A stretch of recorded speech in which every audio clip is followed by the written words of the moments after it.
राज्य 2 वोट लो बुंदेलखंड राज्य निर्माण के लिए गांव-गांव चलेगा अभियान बांदा में लामबंद हुए कई संगठन सत्ताएं वोट से डरती हैं, इसलिए बुंदेलखंड के निवासियों को आगामी चुनाव से पहले राज्य 2 वोट लो का अभियान गांव-गांव और गली-गली तक पहुंचाना होगा।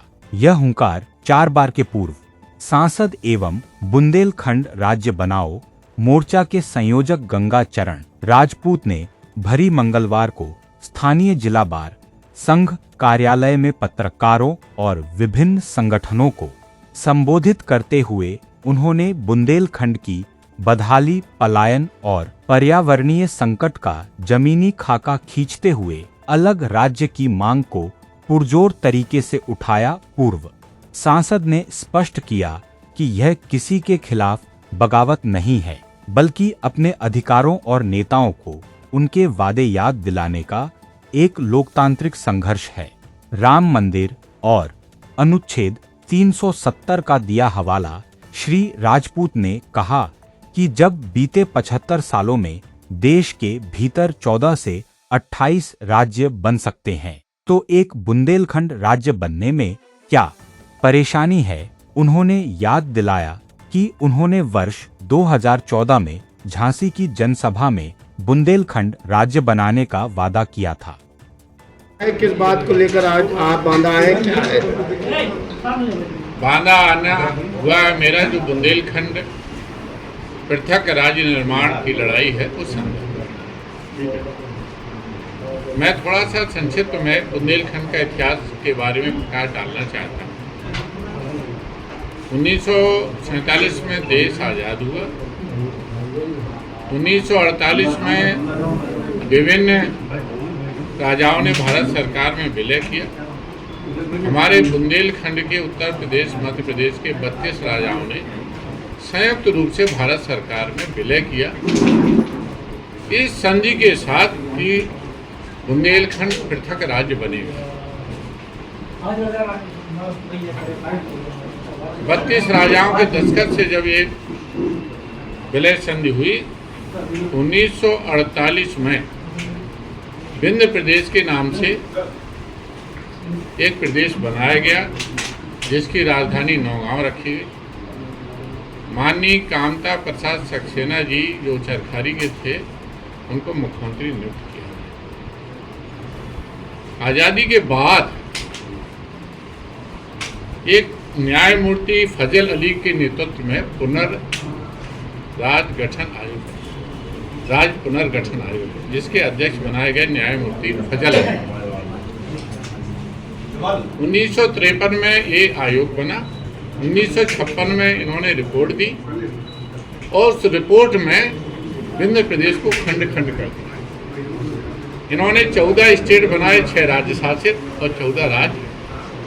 और जो बुंदेलखंड प्रांत बनना था या विंध्य प्रदेश, उसको आधा उत्तर प्रदेश में कर दिया और आधा मध्य प्रदेश में। यह हमारे साथ घोर अन्याय हुआ राज्य पुनर्गठन आयोग के द्वारा। उसके बाद 1960 में गुजरात बना, 1966 में पंजाब, हरियाणा, हिमाचल बना। 2000 में फिर 3 राज्य बने, उत्तराखंड, छत्तीसगढ़ और झारखंड बने। 2014 में तेलंगाना बना। और सारे जो राज्य बने हैं वो भाषा और संस्कृत के आधार पर बने। जब राज्य पुनर्गठन आयोग बना था तो संसद में एक प्रस्ताव पास हुआ था कि भाषाई और संस्कृति आधार पर राज्य बनेगा। गुजरातियों का गुजरात बन गया, बंगालियों का बंगाल बन गया, पंजाबियों का पंजाब बन गया, तेलुगु का आंध्रा बन गया। इसी तरह संस्कृति और भाषा के आधार पर राज्यों का विभाजन होता था। इन 75 साल में 14 राज्य थे, 28 हो गए। कितने हो? कैसे दो चीजें हो जाएंगी? एक बात कह रहे हैं बगावत नहीं कर रहे हैं, दूसरी तरफ कह रहे हैं हम वोट नहीं देंगे। देखिए, बगावत कम वोट से ही राजनीति चलती है। हमने वोट दिया अकाउंटेबिलिटी के लिए, स्वच्छता के लिए, ईमानदारी के लिए, सिद्धांतों के लिए वोट दिया। मोदी जी खुद कहते हैं नेशन फर्स्ट, तो हमारे लिए बुंदेलखंड फर्स्ट। अब क्यों इन सब दलों को कांग्रेस की 45 साल की सत्ता उखाड़ी? सपा बसपा सरकार की सत्ता उठा रही है मूल्यों के लिए। जब वो मूल्य नहीं रहेंगे, वो अकाउंटेबिलिटी नहीं रहेगी, वो शुद्धता नहीं रहेगी, वो ईमानदारी नहीं रहेगी, तो क्या हम ताली बजाने के लिए? कितने तलवार चलाने का मतलब जवान की तलवार है। ये जवान की जो तलवार है, हम मूल्यों के लिए चलाएंगे, शुद्धता के लिए चलाएंगे, ईमानदारी के लिए चलाएंगे। जिन कार्यकर्ताओं ने जेल की यात्रा सही है, पुलिस की लाठियाँ खाई हैं, ईमानदारी के लिए खाई हैं, कि मंत्रियों के आगमन पर गजरा फैलाने के लिए, उनके भाषण पर ताली बजाने के लिए। इतने सालों से बीजेपी की सरकार है, केंद्र में भी है, प्रदेश में भी है, कई प्रदेशों में है, तो क्या कारण है मोदी जी क्यों नहीं बना रहे बुंदेलखंड राज्य? इसलिए कि यहाँ के भाजपा के कार्यकर्ता ने अपनी आवाज़ बुलंद नहीं की। हम सिर्फ गजरा पहनाने में लगे रहते हैं, तालियां बजाने में लगे रहते हैं। अरे कभी अपनी जनता के कार्यकर्ताओं की तरफ तो देखो। इसलिए मैं आया हूँ कि मैं भी भाजपा का हूँ, तो मैं सब भाजपाइयों से कहता हूँ, अब तालियां बजाना छोड़ो, गजरा पहनाना छोड़ो, पाई पाई का हिसाब मांगो। मानते हैं आपकी गड़बड़ हुआ है, बीजेपी सरकार ने गड़बड़ किया है, राज्य नहीं बनाया, 9 साल बीत गए हैं, ये मानते हैं आप? मानता नहीं होता तो यहाँ क्यों आता? मंच पे महोबा पे स्थान नहीं मिला। किसका, कौन कहता स्थान नहीं मिला? विधायक की कुर्सी बराबर मुख्यमंत्री के बगल में थी। हम मुख्यमंत्री जी का पूरा सम्मान करते हैं, प्रधानमंत्री जी का सम्मान करते हैं। जब दिक्कत आती है तो बेटा अपने माँ बाप से ही तो लड़ता है, पड़ोसी से थोड़ी लड़ने जाएगा। हम किससे लड़ेंगे? मोदी जी और योगी जी से लड़ेंगे। प्यासों मरेंगे तो किससे लड़ेंगे? हमारी सरकार है तो हम सपा बसपा से, कांग्रेस से मांग करेंगे क्या? 9.5 साल हमें नौकरी नहीं मिलेगी। लूट हुई है, 9.5 साल तक के नदी की लूट हुई है। आज पृथक राज्य मांगने की बात आई है जब चुनाव करीब आ गए। नहीं, मैं फिर यही कह रहा हूँ, चुनाव करीब आ गए इसलिए आए हैं। चुनाव करीब आ गया है इसलिए आए हैं।